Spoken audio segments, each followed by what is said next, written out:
FCN Noticias. Noticias 1.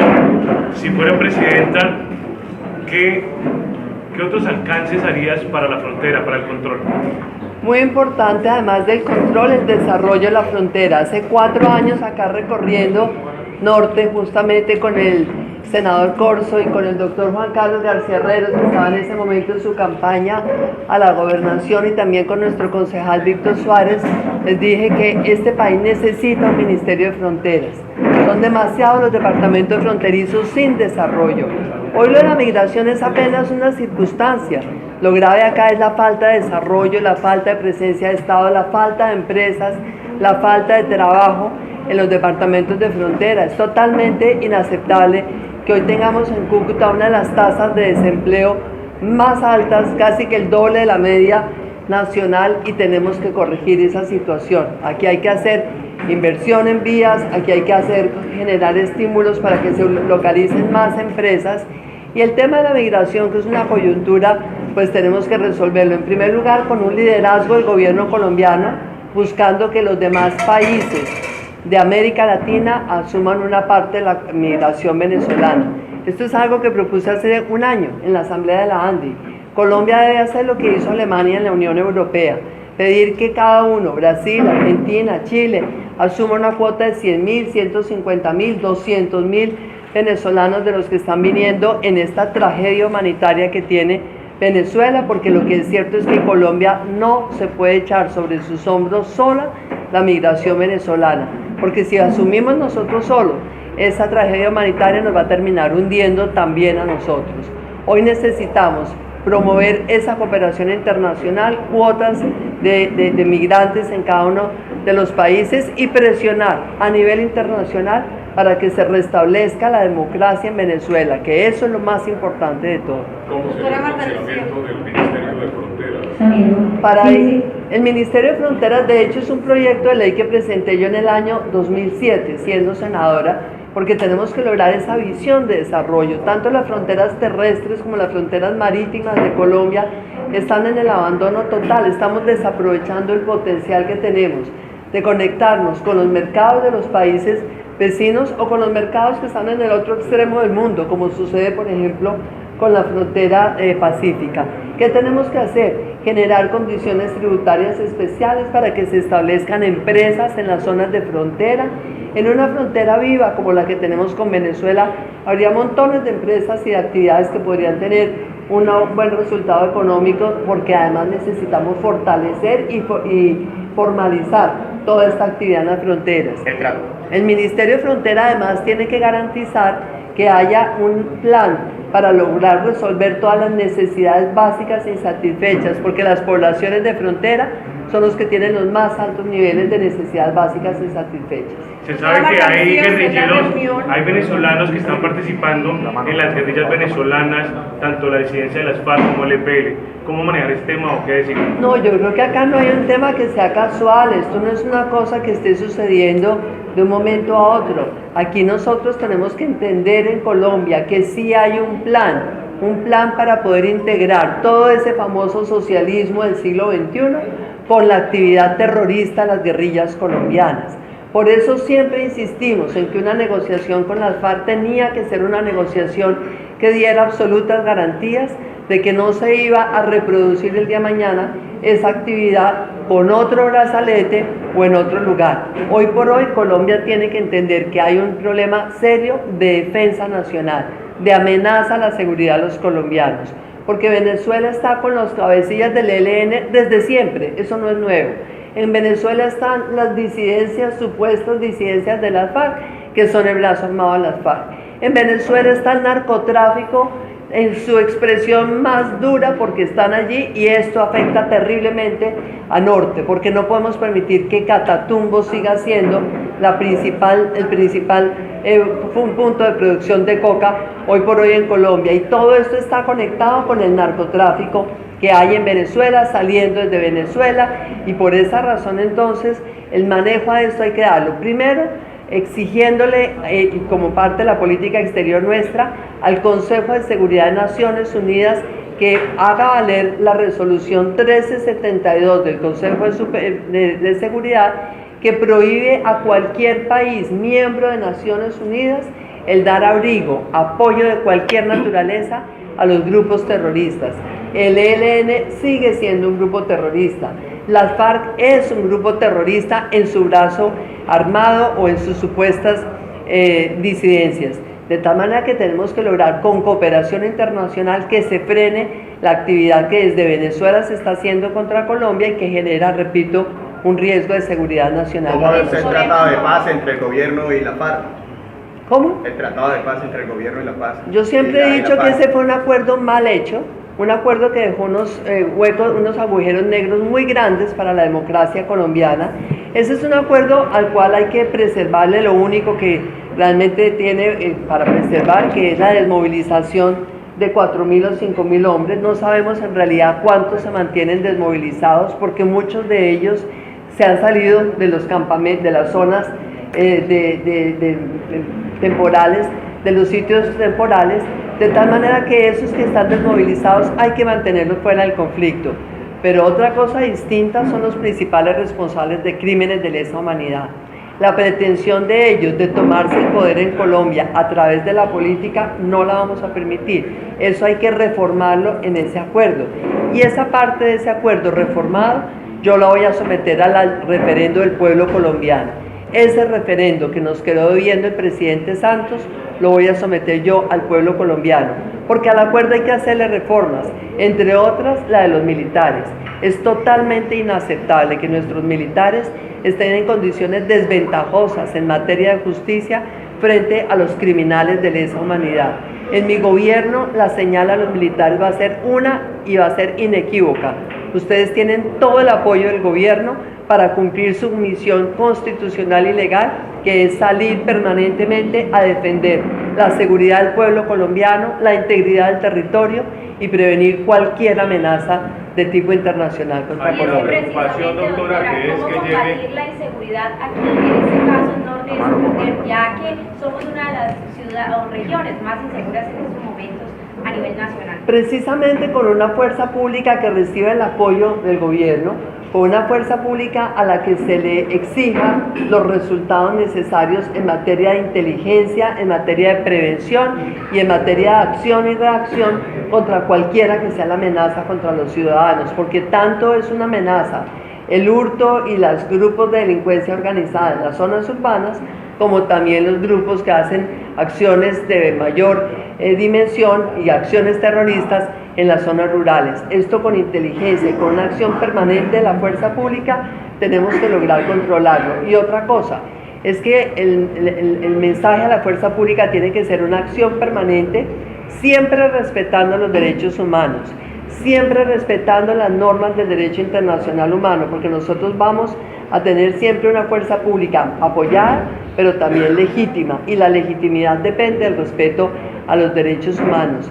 Y en la labor de la fuerza pública la tenemos que apoyar siempre con la justicia. En mi gobierno la prioridad va a ser fortalecer la justicia, que no haya un solo juez que esté corrupto, que no haya un solo juez que deje de cumplir con sus funciones, que no haya un solo juez que deje a los criminales en la cárcel, ni mucho menos, en la calle, ni mucho menos en su casa por cárcel. En nuestro gobierno vamos a acabar esos subrogados penales, que son los que nos tienen hoy en el espectáculo deprimente, de los criminales en la casa y desde sus casas manteniendo todas sus actividades ilegales y después saliendo a gastarse la plata que le han robado a los colombianos. Justicia y seguridad van de la mano. Doctora, ¿qué piensa usted precisamente de las curules de la paz? Las curules de la paz. Bueno, yo creo que por fortuna el Consejo de Estado, así se haya demorado, pero por fortuna el Consejo de Estado logró evitar este nuevo raponazo constitucional que nos iban a hacer a nosotros. Es que a nadie se le ocurriría que un proyecto que ya estaba archivado en el Congreso se pudiera restablecer, pero ha sido tanto el afán del gobierno Santos por darle ventajas y gabelas a las FARC que nos iba a dejar hasta esas 16 curules en beneficio de ellos. Yo sí voy a apoyar unas curules para las víctimas, vamos a apoyar el proyecto de ley de la senadora Sofía Gaviria, que está apoyándolo también el senador Corso, para que las curules de las víctimas sean a favor de las víctimas de las FARC y jamás que sean curules adicionales para las FARC. Doctora Marta Lucía, temas de educación, por favor, que necesitamos que nos demos cuenta. Temas de educación es muy importante, el tema de la mujer y tema de infraestructura para el departamento que nos tiene aislado en el interior del país. Primer punto, el tema de la mujer. Para mí es una absoluta prioridad que nuestro gobierno se dedique a empoderar a las mujeres colombianas, capacitarlas mejor, abrirles más espacios tanto en la economía, como empresarias, como emprendedoras, como también en la política. En mi gobierno vamos a tener un gabinete 50% mujeres, porque este país debe tener la oportunidad de que las mujeres, que somos más de la mitad de la población, tengamos la mitad de las responsabilidades ministeriales. Además, porque estamos llenos de mujeres preparadas. Segundo, vamos a transformar el bienestar familiar en el Ministerio de la Mujer y la Familia. Nosotros no estamos hablando ahora de la mujer de manera oportunista. Este es un proyecto que inclusive el Partido Conservador, cuando yo estaba en el Partido Conservador, impulsó desde la candidatura de Noemí Sanín, crear un Ministerio de la Mujer. Después lo tomé yo en el año 2014, crear un Ministerio de la Mujer.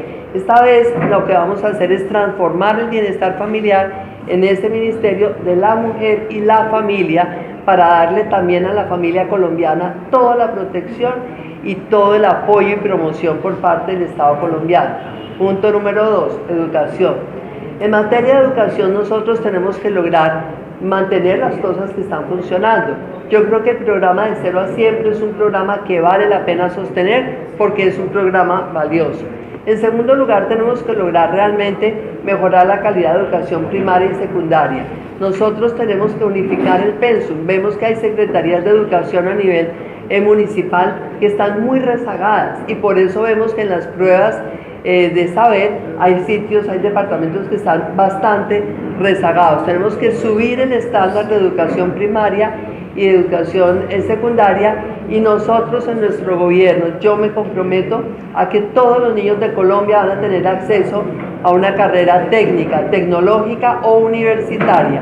¿Por qué? Porque vamos a fortalecer las universidades públicas, pero también nos comprometemos a que utilizando la tecnología como hay hoy, vamos a pagar las carreras profesionales en las mejores universidades de Colombia y del exterior para que nuestros jóvenes puedan a través de un computador, una tablet e inclusive un celular hacer sus pruebas, presentar sus exámenes, hacer sus lecturas, participar a través de videos en sus clases y tener un título profesional. Eso en materia de educación. Doctora, hay una preocupación en el país en este momento que es la posibilidad que llegue la izquierda al poder. Hay una preocupación. ¿Qué debe hacerse? Una alianza entre los partidos, el conservador, el partido del centro democrático, unirse todos para contrarrestar esta arremetida. Precisamente por esa razón yo hago parte de esta alianza que propusieron los expresidentes Álvaro Uribe, Andrés Pastrana, el Partido Centro Democrático, los sectores independientes del Partido Conservador, sectores de la Iglesia Cristiana, la Iglesia Católica, muchos sectores independientes. Nosotros sí vemos en la izquierda populista una amenaza seria para el futuro de Colombia. Y la razón de ser de esta alianza es justamente esa. Vamos a cerrar las puertas definitivamente para que pueda haber ese riesgo de que Colombia se vaya al populismo. Y nuestro programa por esa razón prevé, en primer lugar, lograr que en Colombia todo el mundo cumpla la ley. En segundo lugar, fortalecer todas las instituciones con toda la legitimidad que deben tener. Tercero, lograr que haya justicia. En nuestro país tiene que haber justicia. Cuarto, tenemos que lograr desarrollo económico, porque con desarrollo económico vamos a tener empleos, vamos a tener mejor calidad en los colombianos, vamos a hacer que se respete la propiedad privada y que cualquier colombiano pueda tener el día de mañana la posibilidad de ser empresario, de ser emprendedor, de tener su propiedad, porque no vamos a permitir que lo que ha podido adquirir la clase media durante estos últimos 20 años, con tantos esfuerzos, vaya a terminar mañana en manos de los populistas que empiezan ofreciendo cantos de sirena y después terminan convirtiéndose en dictadura. Esa amenaza la vamos a conjurar en Colombia. Dos últimas preguntas, por favor. ¿Se siente que el gobierno ayuda a la izquierda? Yo creo que el gobierno ha sido lamentablemente débil frente a ese proyecto, porque además lo que es curioso es que quien fue ministro de la Defensa debía saber claramente cuáles eran los planes de las FARC. Las FARC tienen documentos escritos desde el año 99 y 2000. Los documentos y las USBs que estaban en el campamento de Raúl Reyes, en esa operación Angostura, en todos esos documentos decía claramente que su intención era tomarse el poder en Colombia utilizando las posibilidades que se les abrirían a través de un acuerdo político con el gobierno. Por esa razón es lamentable que se les haya hecho tantas concesiones y que se haya tenido una mano tan suave en esa negociación. Última pregunta, por favor. Usted habla de la corrupción en la justicia y habla de que... En todos los sectores de la comunidad. Sí, pero usted habla que en su gobierno va a acabar con los jueces corruptos. Si hay separación de poderes en Colombia, el gobierno no tiene ninguna injerencia en el nombramiento de los jueces, ¿cómo lo va a acabar? Lo más importante es preservar la separación de poderes, pero también hacer una reforma judicial, también lograr intervenir la calidad de los abogados que se producen en Colombia. Aquí hay que cerrar muchas universidades de garaje que dan títulos de abogados a cualquier persona que ha medio cursado un pensum académico, y por supuesto que combatir la corrupción sí hace parte de una política pública, y en lo cual nosotros vamos a lograr que aquí haya unos estándares de transparencia en todo el manejo del Estado para acabar la corrupción. Aquí en Colombia le vamos a declarar la guerra a la corrupción a punta de transparencia y a una reforma judicial que realmente haga una justicia que sea pronta, cumplida y eficaz. La última, Caracol Radio. El nombramiento de los jueces, ¿cómo así para el nombramiento? No, es que nosotros lo que creemos es que hay que despolitizar la justicia, que hay que acabar todos estos vasos comunicantes entre la clase política y la justicia. De hecho, buena parte del problema lo vemos hoy en los magistrados. Toda la cantidad de intercambio de favores entre la magistratura y el Congreso, eso depende de esa interferencia que hay en los nombramientos, y eso hay que acabarlo, al igual también que los nombramientos por razones políticas que se han hecho en los organismos de control. Las CIAs no pueden estar para satisfacer las aspiraciones burocráticas de los amigos que los nombraron. Mauricio de Caracol Radio. Candidata Mauricio Parada de Caracol Radio, quisiera retomar brevemente lo de la política migratoria. El gobierno nacional ha tomado algunas medidas en la zona de frontera para controlar el flujo de los venezolanos. ¿Cómo serían esas políticas en su gobierno? ¿Qué se plantearía? ¿Serían un poco más largas en la parte humanitaria? Mauricio, a mí me parece primero que todo inaceptable que el gobierno esté hablando de tomar medidas ahora. Es que hace 2 años y medio empezó la expulsión de ciudadanos colombianos desde Venezuela. En segundo lugar, nosotros sabemos que buena parte de esa migración que viene hoy son colombianos o son hijos de colombianos, a los cuales no nos podemos cerrar la puerta porque tienen derecho constitucional a pedir su ciudadanía colombiana. En tercer lugar, por supuesto que hay que poner controles, porque nosotros no podemos mantener desmantelados los controles y estar recibiendo indistintamente gente sin saber ni siquiera cuáles son sus antecedentes. Durante nuestro gobierno, y eso es otra cosa importante que ustedes la sepan, vamos a promover una reforma constitucional donde en Colombia tengamos nosotros lo que hemos previsto, inclusive cuando estaba yo de ministra de Defensa, y es el empadronamiento.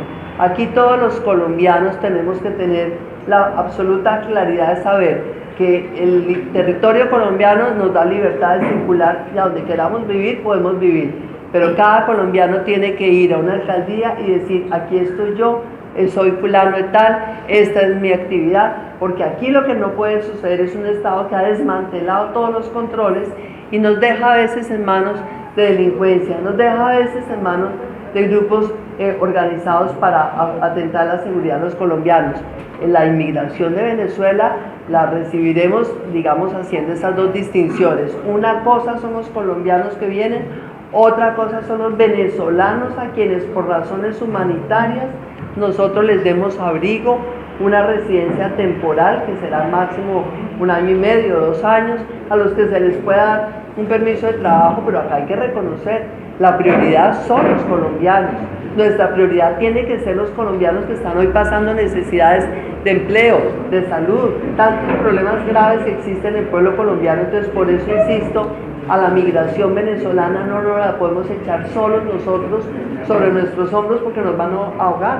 Hay que lograr que cada uno de los países de América Latina asuma una cuota, y esto es lo que al final del día hay que manejar de manera multilateral. Para eso está la Cancillería. Esa ha sido la falta de una política exterior adecuada. FCN Noticias.